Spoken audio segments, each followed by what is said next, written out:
बहुत पुराने समय की बात है। एक परिवार में 8 लोग रहते थे। उस परिवार में 7 लड़के और एक लड़की थी। उनके माता पिता बचपन में ही गुजर गए थे। जल्द ही अपनी सारी जिम्मेदारी अपने ऊपर ले ली थी।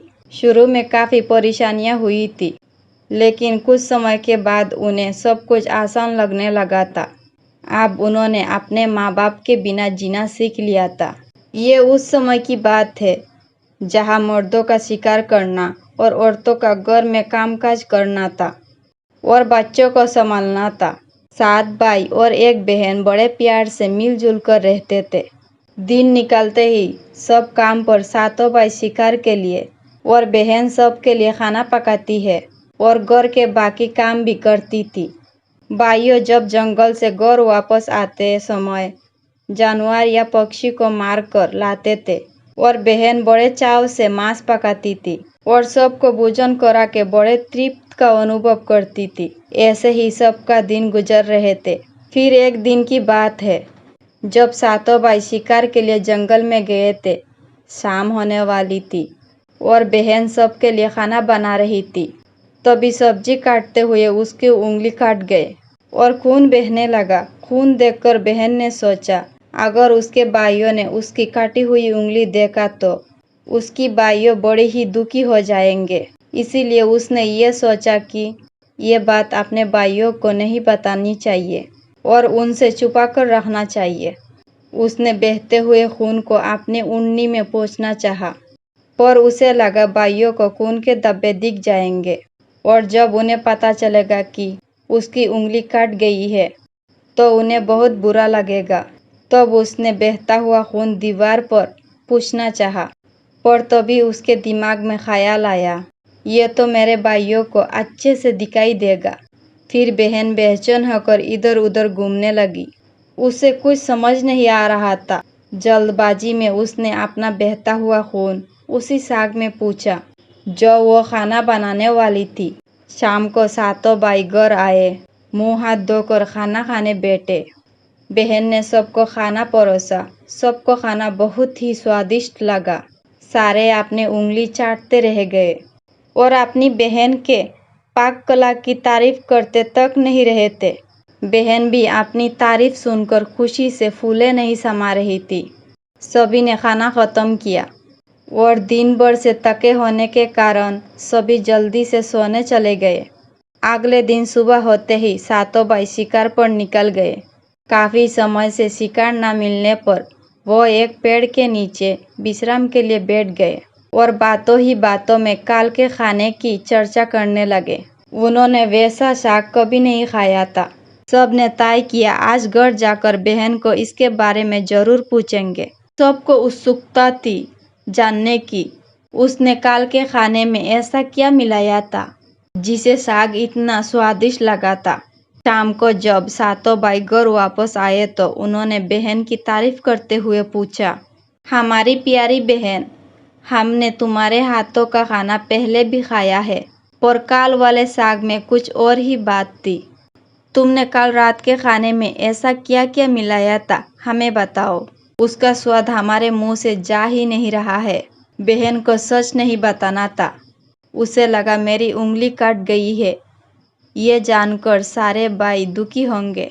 इसीलिए उसने कहा कुछ नहीं भैया, जैसे हमेशा की तरह सब्जी पकाती हूँ वैसे ही पकाई थी। भाइयों के अनुरोध पर बहन ने आज फिर वही साग बनाया, पर उन्हें कल रात जैसा स्वाद नहीं मिला। ऐसा ही अनुरोध 3-4 बार हुआ, पर खून वाला साग का स्वाद उनके मन मस्तिष्क से उतर ही नहीं रहा था। उन्होंने बहन को फिर उस साग के बारे में पूछा। बहन हमेशा की तरह बात घुमाने लगी। बहन की हिचकिचाहट देख बड़े भाई ने कहा, बहन जरूर तुम कुछ हमसे छुपा रही हो। तुम्हें मेरी सगन है, हमें सब सच सच बताओ। बड़े भाई की सभी सम्मान करते थे, तो बहन को आप सब सच सच बोलना पड़ा। बहन ने उस दिन की सारी हकीकत बता दी। बहन की उंगली काट गई है जानकर सभी बहुत दुखी हुए हैं, पर समय चलते उनके मन में कुटिल ख्याल आने लगा। तो वो सोचने लगे जब इसके खून की चंद बूंदे इतनी स्वादिष्ट है, तब उसका मांस कितना स्वादिष्ट होगा। अगले दिन जब वो शिकार पर गए, उन सब में फिर से ये बात चढ़ी। तब बड़े भाई ने कहा, भाइयों, जब हमारी बहन का खून इतना स्वादिष्ट है, जिसकी कुछ बूंदें हमारे खाने में पड़ने से उस शाक का स्वाद हमारे मन से जा ही नहीं रहा, तो सोचो उसका मांस कितना स्वादिष्ट होगा। सभी भाइयों ने भैया की हाँ में हाँ मिलाई और इसी चलते एक योजना बनाई जिसे वो बहन का मांस खा पाए। छोटा भाई इस योजना से खुश नहीं था। उसने आपत्ति जताई और सभी भाइयों ने उसे डराया।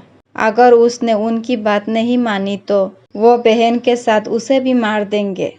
छोटा भाई इनका विरोध नहीं कर सकता क्योंकि 6 भाई एक तरफ से और वो अकेले एक तरफ। अगले दिन सब शिकार पर निकलने के समय उन्होंने अपनी बहन से जिद की कि वो भी उनके साथ चले। बहन भाइयों का कहना नहीं टाल सकती थी और उनके साथ चल दी। वो सब घने जंगल में चले गए जहाँ पहले से ही उन्होंने एक माचांग बना रखा था। उन्होंने बहन से कहा, बहन, तुम इस माचांग पर बैठ जाओ, ये जंगली जानवर तुम पर हमला नहीं कर पाएंगे। भाइयों के कहने के अनुसार वो माचांग पर बैठ गई। सारे भाई अपना धनुष लेकर शिकार पर चले गए। कुछ ही देर चलते हैं और वो एक टीले पर पहुंचते हैं और बारी बारी कर बहन पर बाण चलाने लगे। मेरे भाइयों मुझे मारना चाहते हैं। ये देखकर बहन का दिल टूट गया। वो भाइयों से विनती करने लगी, मेरे सातों भाइयों में क्या एक ही ऐसा नहीं जो मुझे बचाए। बहन की बातें सुनकर छोटा भाई का दिल भर आया।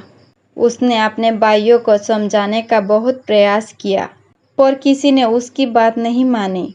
जब बड़े भाई ने अपना तीर चलाया तब तीर बहन को ना लगकर जंगल की ओर चला गया। बहन ने पुकार लगाई, मारना ही है भैया तो तीर मेरी छाती में मारो, मारो भैया मारो।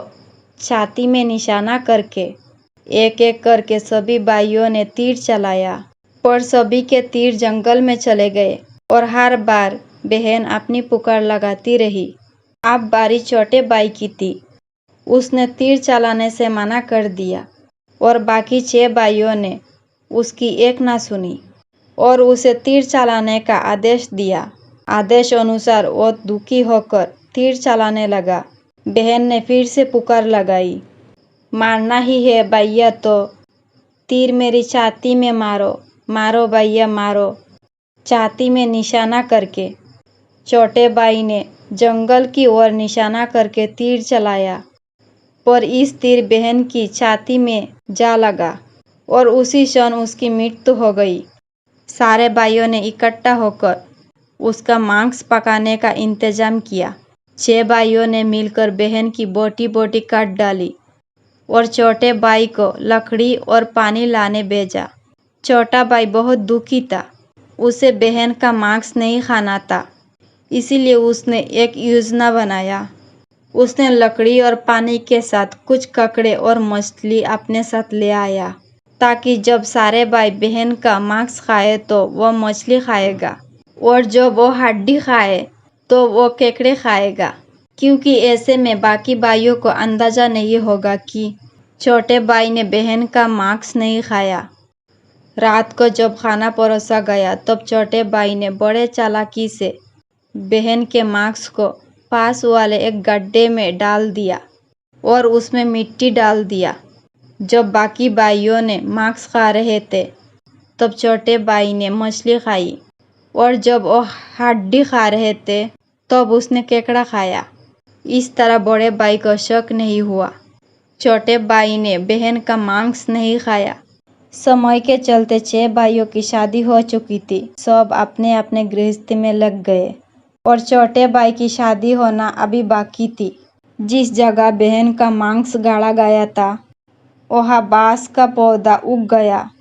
एक दिन 7 जोगी वहाँ से गुजर रहे थे। उन्होंने उस बांस के पेड़ को देखा और उनके मन में ख्याल आया कि इतने सुंदर बांस से जब बांसुरी बनेगी तो कितनी मधुर धुन बनेगी। इसीलिए उसने वहाँ से एक बांस का टुकड़ा काट लिया और बांसुरी बना ली। वो जहाँ जाते हैं बांसुरी की धुन से लोग मंत्रमुग्ध हो जाते हैं। एक दिन सौत जोगी उन 7 भाइयों के गांव पहुंचे। सबसे प्रथम और बड़े भाई के द्वार पर गए और बांसुरी बजाने लगे, पर इस समय बांसुरी से मधुर ध्वनि कर्कश हो गया और जोगी जब भी बांसुरी बजाता उसमें से आवाज आती, ना बाज रे बांसुरी ना बाज, ये है मेरे बड़े भाई का घर, ना बाज रे बांसुरी ना बाज। ये ध्वनि सुनकर बड़ा भाई डर गया, कहीं उनका राज सबको पता ना चल जाए, इसलिए उन्होंने जोगी को अपने घर से भगा दिया। जोगी धन के लालच में एक एक कर हर भाइयों के घर गया और हर बार एक ही ध्वनि निकलती थी, ना बाज रे बांसुरी ना बाज, ये मेरे दुश्मन की घर है, ना बाज रे बांसुरी ना बाज। यह सब सुनकर सभी भाइयों ने जोगी को भगा दिया। अब जोगी छोटे भाई के द्वार के सामने गया, तब बांसुरी मधुर सुर में अपने आप बाजने लगी। बाज रे बांसुरी बाज, ये तो है मेरे सबसे प्यारे छोटे भाई का घर। बांसुरी की मधुर बानी सुनकर छोटे भाई से रहा नहीं गया। उसने जोगी को मुंह मांगी कीमत देकर बांसुरी खरीद लिया। कुछ ही दिनों बाद छोटे भाई के घर में परिवर्तन दिखाई देने लगा। वो जब भी काम से घर आता तो सारा घर साफ सुथरा पाता। उसे लगा बाबिया घर की सफाई करती होगी। ऐसा ही बहुत दिन चलता गया। एक दिन छोटे भाई ने सोचा, इस तरह साफ सफाई रोज बाबिया करती है, क्या मैं पूछ लेती हूँ। तो उसने जाकर अपनी बड़ी भाभी से पूछा तो भाभी ने कहा, हमें अपने घर में काम करने से फुर्सत नहीं मिलती, हम तुम्हारे घर काम करने कहाँ से जाएंगे। यह सब सुनकर छोटा भाई चौकित हो गया। तो उसने एक योजना बनाई। वो घर से काम पर जाने का नाटक करेगा और चुपके से देखेगा आखिर कौन उसके अनुपस्थिति में आकर घर की सफाई करता है। योजना अनुसार वह सुबह होते ही काम पर निकल गया और पीछे के दरवाजे से आकर एक चटाई के पीछे छुप गया। कुछ समय बाद उसने जो देखा उसकी आंखें खुली की खुली रह गई। उस बांसुरी में से एक लड़की बाहर निकली और सारे घर की सफाई करने लगे। छोटा भाई लड़की की पीठ उसकी तरफ होने के कारण उसका चेहरा नहीं देख पाया। वो ये नजारा देखकर डर गया और हड़बड़ाहट में उसने बांसुरी को जला दिया। बांसुरी को जलाते ही लड़की मानव रूप में आ गई। भाई ने देखा तो उसकी छोटी बहन है। दोनों एक दूसरे के गले लगकर रोने लगे। छोटे भाई ने अपनी बहन से माफी मांगी। बहन ने कहा, मैंने तो अपने छोटे भाई को कब का माफ कर दिया है, पर बाकी भाइयों का धोखा मुझसे सहन नहीं हो पाया। उस वजह से मेरी आत्मा वहीं पर अटक गई थी। तुमने बांसुरी जलाकर मेरी आत्मा को आज मुक्त कर दिया है। यह सब बोलकर बहन वहां से गायब हो गई।